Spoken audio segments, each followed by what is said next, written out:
Supreme court में जनहित याचिकाएं तो कई दाखिल होती हैं, लेकिन एक ऐसी जनहित याचिका आई है, वो है कुरान की 26 आयतों को रिमूव करने की याचिका। और हम बात कर रहे हैं, याचिकाकर्ता हमारे साथ हैं सैयद वसीम रिजवी। प्रॉफिट मोहम्मद के बाद पहले खलीफा अबू बकर, दूसरे खलीफा उमर और तीसरे खलीफा उस्मान द्वारा कुरान को कलेक्ट करके और उसको जारी किया गया एक किताबी शक्ल में। कुरान के अंदर कुछ आयतें ऐसी हैं जो आतंक को बढ़ावा देती हैं, वायलेंस टीचिंग हम कहें उसको एक तरह से, वो कुरान के अंदर इस तरह की बातें हैं। कुरान के अंदर कुछ आयतें ऐसी हैं जो आतंक को बढ़ावा देती हैं, वायलेंस टीचिंग हम कहें उसको एक तरह से, वो कुरान के अंदर इस तरह की बातें हैं। कुरान के अंदर कुछ आयतें ऐसी हैं जो आतंक को बढ़ावा देती हैं, वायलेंस टीचिंग हम कहें उसको एक तरह से, वो कुरान के अंदर इस तरह की बातें हैं।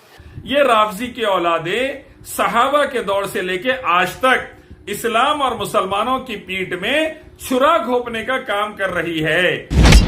कुरान की हर आयत हमारा ईमान है, प्यारे नबी सल्लल्लाहु अलैहि वसल्लम की हर हदीस सही हदीस हमारा ईमान है।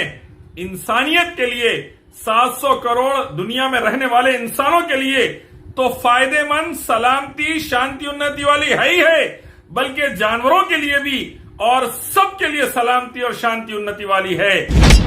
शैतान और शैतान के टोलों के खिलाफ अल्लाह ने जुबान से, जरूरत पड़ने पर हाथ से, जरूरत पड़ने पर हथियार से एक्शन लेने का हुक्म दिया, ताकि शैतान और शैतानी टोले मासूमों की जान, माल, इज्जत और आबरू को नुकसान न पहुंचा सके। अस्सलामु अलैकुम रहमतुल्लाहि व बरकातुहू। वसीम रिजवी, यहूदी का पिल्ला, राफजी की औलाद, ये कह रहा है कि कुरान में चंद आयतें ऐसी हैं जिससे आतंकवाद, दहशतगर्दी, टेररिज्म फैलता है, इसीलिए वो आयतों को निकालो बोलकर सुप्रीम कोर्ट गया है। 26 आयतों को निकालो कह रहा है। ये राफजी के औलादे सहाबा के दौर से लेके आज तक इस्लाम और मुसलमानों की पीठ में छुरा घोंपने का काम कर रही है। मुसलमानों जागो, दुनिया भर के और 100 करोड़ से ज्यादा हिंदुस्तानी भाइयों जागो। ये राफजी, संघी, दोनों शैतान की औलादे सिवाय देश में बर्बादी लाने के, दुनिया में बर्बादी लाने के आज तक कोई सही काम नहीं कर सके, आज तक नहीं कर सके। कुरान को हुक्म को तोड़ने वाले पक्के शिया दल्लाल है तुम, इसलिए मुसलमानों की पीठ में छुरा। कुरान को हुक्म को तोड़ने वाले पक्के शिया दल्लाल है तुम, इसलिए मुसलमानों की पीठ में छुरा। कुरान को हुक्म को तोड़ने वाले पक्के शिया दल्लाल है तुम, इसलिए मुसलमानों की पीठ में छुरा। कुरान की हर आयत हमारा ईमान है, प्यारे नबी सल्लल्लाहु अलैहि वसल्लम की हर हदीस सही हदीस हमारा ईमान है। इंसानियत के लिए, 700 करोड़ दुनिया में रहने वाले इंसानों के लिए तो फायदेमंद, सलामती, शांति, उन्नति वाली है ही है, बल्कि जानवरों के लिए भी और सबके लिए सलामती और शांति उन्नति वाली है। रब्बुल आलमीन की तरफ से नाजिल किया गया एक ही इलाह और रब की तरफ से कलाम, आखिरी कुरान, रहमतुल लिल आलमीन मोहम्मद सल्लल्लाहु अलैहि वसल्लम पर रहमत, शिफा, हिदायत के सिवा कुछ नहीं। शैतान और शैतान के टोलों के खिलाफ अल्लाह ने जुबान से, जरूरत पड़ने पर हाथ से, जरूरत पड़ने पर हथियार से एक्शन लेने का हुक्म दिया, ताकि शैतान और शैतानी टोले मासूमों की जान, माल, इज्जत और आबरू को नुकसान न पहुंचा सके। शैतान और शैतान के टोलों के खिलाफ अल्लाह ने जुबान से, जरूरत पड़ने पर हाथ से, जरूरत पड़ने पर हथियार से एक्शन लेने का हुक्म दिया, ताकि शैतान और शैतानी टोले मासूमों की जान, माल, इज्जत और आबरू को नुकसान न पहुंचा सके। दहशतगर्द जो है, आतंकवादी जो है, शैतान के बेटे जो है, संगी या राफजी, वो कुरान से नफरत करते हैं कि कुरान में इंसाफ है। इनके खिलाफ जो जालिम है एक्शन लो बोलकर कुरान कहता है, इसलिए ये लोग कुरान से हैबत खाते हैं। इसीलिए कुरान से हैबत खाते हैं क्योंकि अल्लाह ताला इंसाफ का हुक्म दिया जालिमों के खिलाफ कुरान में।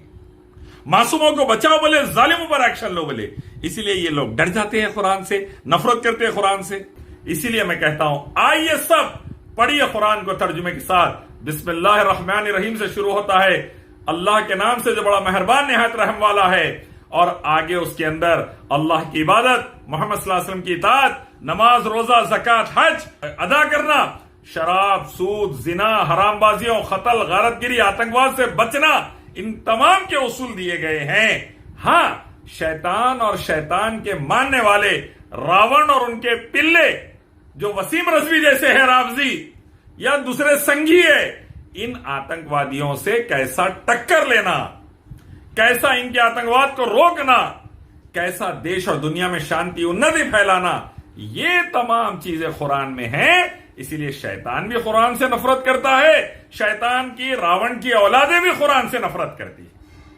वरना अल्हम्दुलिल्लाह सच्चा मुसलमान, कुरान हदीस वाला और हर तबके का, साथ में वो तमाम गैर मुस्लिम जो अमन पसंद है, कुरान से मोहब्बत करते हैं।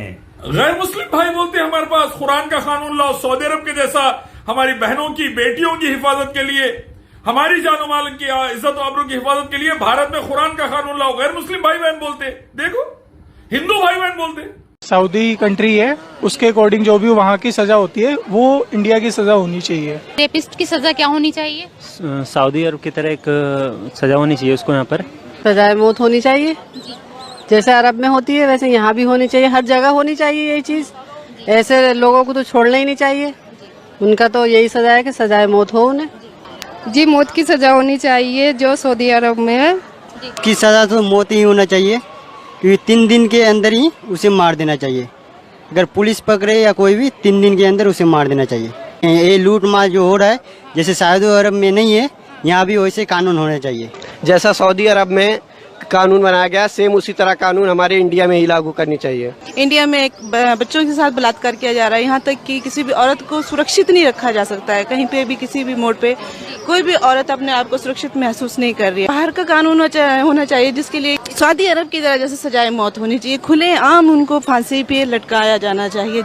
मैडम, जैसे अभी पूरे देश भर में जो रैप को लेकर घटनाएं घट रही है, मेरा ऐसा मानना है कि हमारी देश की सरकार को एक ऐसा कानून लागू करना चाहिए कि जैसे सऊदी अरब का कानून है कि वह तत्काल 3 दिनों के अंदर मौत की सजा सरेआम आम जनता के बीच दी जाती है। तो मैं समझता हूँ कि अगर वो भी नियम कायदे कानून हमारे देश में लागू होंगे तो मैं समझता हूँ कि हमारे देश में से किसी घटना को जो अंजाम देता है वो उसकी रूह कांप उठेंगी और वो शायद इस घटना को अंजाम देने से पहले वो इस बात में सोचेगा कि यार मेरा अंजाम क्या होगा। देखिए सऊदी अरब में अमन, सलामती, शांति, उन्नति, जानो माल की इज्जत और आबरू की हिफाजत किस वजह से?